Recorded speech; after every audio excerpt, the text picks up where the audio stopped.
Ok, kyk bietjie wat sê hy.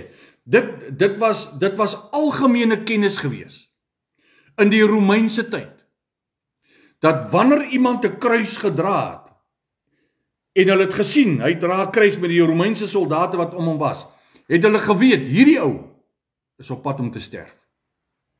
Dit was soos om 'n doodsvonnis oor jou uitgespreek te.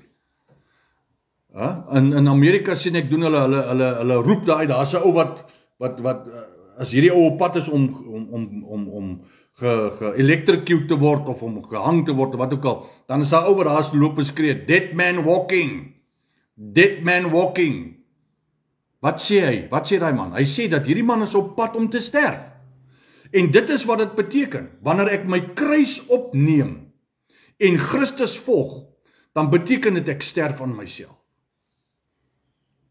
It was common knowledge during the ministry of Jesus that anyone that's carrying a cross was sentenced to death. Taking up the cross is a metaphor of death to self.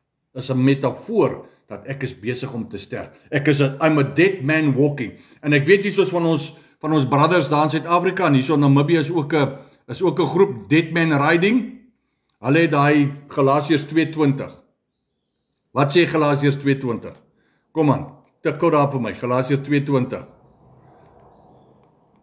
It's no longer, ek is met Christus gekruisig, ek leef nie meer nie, maar Christus leef in my. En wat ek nou in die vlees lewe, leef ek deur die geloof in die Seun van God, wat my lief gehad het en myself vir hom oorgegee het. Dis presies waaroor dit gaan. Dis nie meer ek wat lewe nie. Met ander woorde, volgende keer, as mense jou sleg sê, in plaas van om jou meer te verloor en alles te wil stik en slaan. Here, help my, hoe gaan ek hierdie situasie hanteer? Kan julle onthou, ek wil jou gou vra, kan jy onthou so 'n hele paar jaar terug, het jy so 'n silikon bandjie gekry wat jy hier om jou arm gedra het? Van die ouer garde sal dit seker onthou. En op die bandjie het goed gestaan, WWJD. Kom aan. Wat beteken WWJD? What will Jesus do? Jy sien, miskien, dit was 'n goeie illustrasie gewees om jou mindset op 'n plek te kry.